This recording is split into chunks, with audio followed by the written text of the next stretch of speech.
রাষ্ট্রপতিকে দিয়ে সালাউদ্দিন সাহেব অনেক কাজ করাইছে, কিন্তু সালাউদ্দিন সাহেবের ওর ভাসুর হয় কে জানেন? সাবেক আইন উপদেষ্টা আসিফ নজরুল। ওই জন্য ওই নামটা নেয় না, কারণ ওই আসিফ নজরুল ছাড়া তো ট্রুথ পাওয়া হতো না। কারণ দেখেন, কেন বললাম যে ওনাদের সৌভাগ্য আমি পার্লামেন্টে নাই। রাষ্ট্রপতি হচ্ছে রবার স্টাম্প, যত আইন করে দেয় সব করে দেয় আইন মন্ত্রণালয়। তাহলে আসিফ নজরুল এই জুলাই সনদ থেকে শুরু করে সংসদ ভাঙা থেকে শুরু করে যা কিছু করে দিছে, সব কিছু করে দিছেন কে? আসিফ নজরুল। আর আসিফ নজরুল কোনো কিছুই রাষ্ট্রের অ্যাটর্নি জেনারেলকে না দেখায় করাতে পারেন না। সেই সময় রাষ্ট্রের অ্যাটর্নি জেনারেল কে ছিল? আজকের আইনমন্ত্রী। আইনমন্ত্রী সাহেব ওই জন্যে একটা বারের জন্য আসিফ নজরুলের নাম নেয় না, কারণ আসিফ নজরুল আর আইনমন্ত্রী মিলেই কাজ করছে কিভাবে জুলাইকে খেয়ে ফেলে দেওয়া যায়। কারণ এনাই হচ্ছে বাই প্রোডাক্ট কার? প্রথম আলো গঙের। আমার ভাই বললো ভারতের কথা, এই জন্য এদের খুব লাগে প্রথম আলোর জন্যে। অন্য মিডিয়া বন্ধ করে দেন, কিচ্ছু যায় আসে না। আপনারা জানেন যে ইউনূস সরকারের সময় বাংলা এডিশন নামে একটা অনলাইন ইয়া ছিল, সেটাকে বন্ধ করে দেওয়া হয়েছে। সেটা নিয়ে তো হাউকাও নাই। সো কেন এই কথাটা বললাম আবার বোঝে। আসিফ নজরুল রা কি করলেন? আসিফ নজরুলরা কি ষড়যন্ত্র করলেন? আসিফ নজরুলরা ষড়যন্ত্র করলেন কিভাবে বিএনপিকে ক্ষমতায় আনা যায়। সেই জন্য সংসদে বলতেছেন যে কে রাষ্ট্রপতিকে দিয়ে সব কাজ করাচ্ছে। কে করাচ্ছে? তত্ত্বাবধায়ক সরকার। তত্ত্বাবধায়ক সরকারে কে? আইন পাস কি ইউনূস সাহেব করেন? আইন তৈরি কি ইউনূস সাহেব করেন? আমি চ্যালেঞ্জ দিয়ে যাচ্ছি, যদি বিএনপির ভাইরা দয়া করে আজকেও সংসদ বসবে, একটু যদি বলতেন যে আইন তৈরি আসিফ নজরুল ছাড়া আর কেউ যদি করে থাকে এবং সে আইন যদি রাষ্ট্রপতির কাছে রাষ্ট্রপতি নিজে তৈরি করে থাকে, আমি আমার কান কেটে দেব। আর তার চেয়েও বড় কথা, সেদিন যেমন দুঃখ করে বলছিলেন যে 30 বছরের প্র্যাকটিস জীবন, কালকে আপনাদের এই ফ্রড দেখে মনে হয়েছে আমার এই ব্যারিস্টারি পড়া, আইন পড়া, রাষ্ট্রবিজ্ঞান পড়া, হাইকোর্টে প্র্যাকটিস করা সব অমূলক। যখন সালাউদ্দিন সাহেব বললেন আপিলেট ডিভিশনের দরকার নাই, সব আইন আমরা বাতিল করে দেব, তার যোগ কথা। এই কথার একটা মিনিং আছে।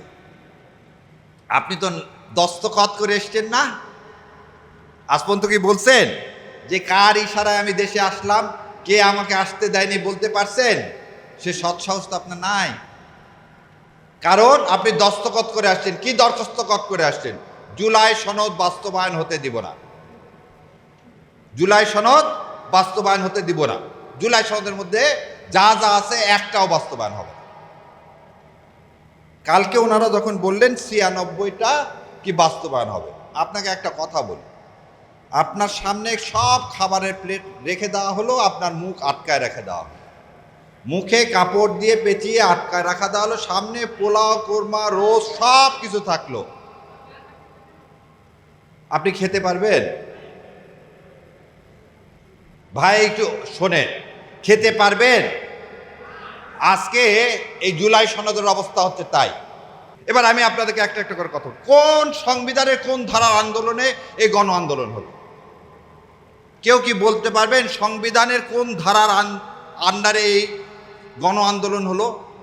সংবিধানের কোন ধারার আন্ডারে আপনি পুলিশকে মরণাস্ত্র দিলেন? সংবিধানের কোন ধারার আন্ডারে হেলিকপ্টার থেকে গুলি চালিয়ে ছোট ছোট বাচ্চাদেরকে শহীদ করা হলো? আচ্ছা, এটা না হলে গণ অভ্যুত্থান আপনি মানেন না, বিপ্লব মানেন না, খুব ভালো কথা। আপনি আমাকে বলেন, সেদিন 5 তারিখে মাননীয় সেনাপ্রধান সংবিধানের কোন ধারার বলে আপনাদেরকে কোথায় সেনা প্রধানের অফিসে ডাক দিল, এবং সেই ডাকে আপনি ফখরুল সেখানে উপস্থিত হলে দয়া করে বলেন যে সংবিধানের কোন ধারায় আছে সেনাপ্রধান সমস্ত বিরোধী দলকে সেনানিবাসে ডাকতে পারে? আছে? নাই। আসেন, আপনি সেনাপ্রধান সবাইকে বলল চলেন সরকার গঠন করি, এটা সংবিধানের কোন ধারায় আছে? সংবিধানের ধারায় আছে আর একজন প্রধানমন্ত্রী নির্বাচিত না হওয়ার আগ পর্যন্ত সেই প্রধানমন্ত্রী থাকবে। তাহলে আজকে আপনি প্রধানমন্ত্রী হলেন কিভাবে?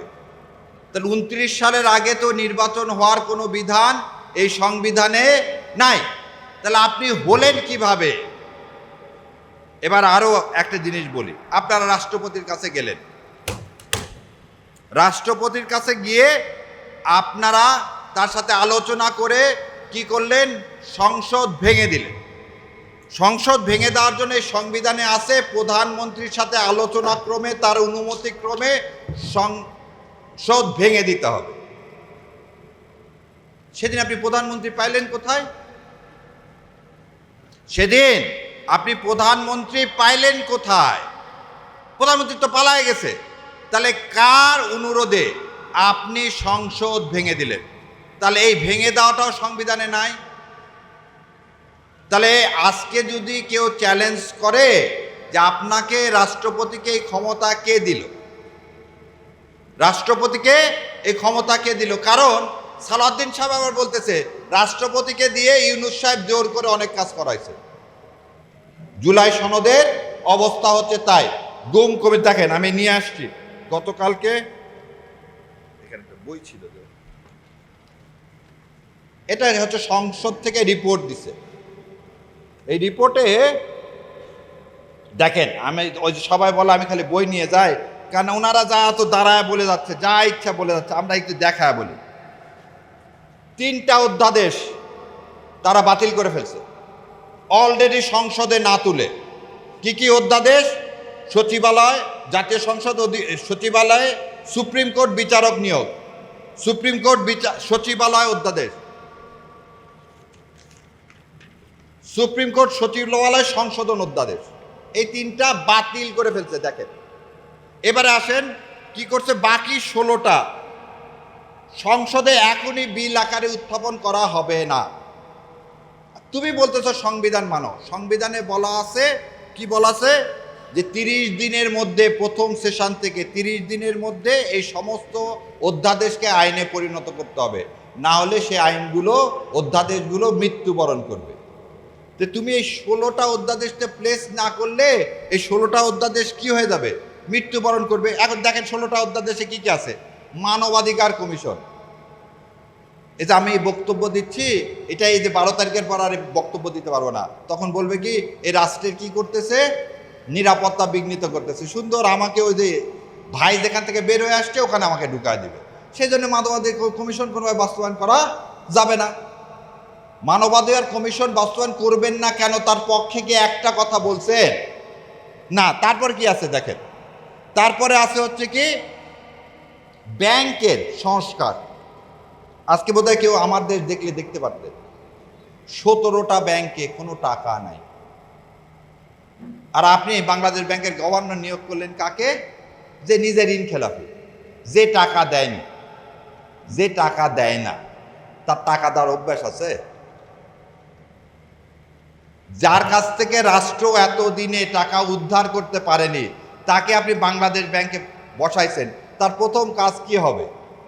কিভাবে টাকা না দেওয়া না যায় সেই ব্যবস্থা করা, আর কিভাবে কৃষকের কাছ থেকে আদায় করা যায় সেই ব্যবস্থা করা। তাহলে আপনি সেটাও করলেন না। আসেন তারপরে আছে কি গুম, গুম অধ্যাদেশ। তা আপনারা কি চান, এদেশের মানুষ কি চায় আর কেউ গুম হোক? না। সো এইভাবে 16টা অধ্যাদেশ ওনারা কি করলেন, বাস্তবায়ন করলেন না। তাহলে বিএনপিকে কেন আমরা নিয়ে আসলাম, বিএনপিকে কেন ভোট দিল? তাহলে আসলে কি মানুষ বিএনপিকে ভোট দিচ্ছে? না। তাহলে বিএনপি ক্ষমতায় আসছে একটা পারপাস সার্ভ করার জন্য। সেই পারপাসটা হচ্ছে একটাই, সেটা আমরা বলছি উদ্বুত্থান করছি, গণ উদ্বুত্থান করছি ইন্ডিয়ার আধিপত্যবাদের বিরুদ্ধে। আর বিএনপিকে বসানো হয়েছে ইন্ডিয়ার দাসত্ব করার জন্য।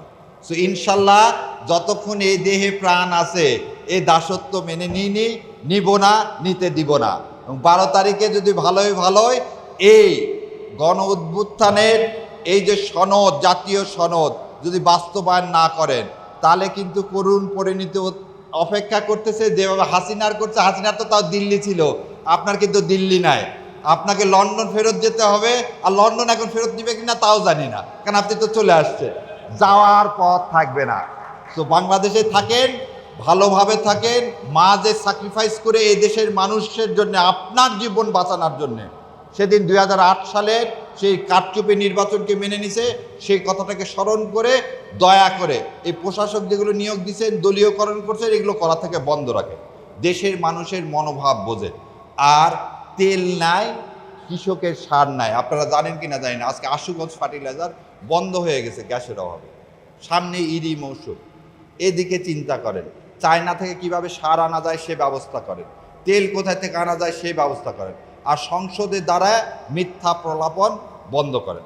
আপনারা আমাদের দোয়া করবেন, আল্লাহ বাংলাদেশকে আবার আজাদি দান করুক। ইনকলাব জিন্দাবাদ, বাংলাদেশ জিন্দাবাদ।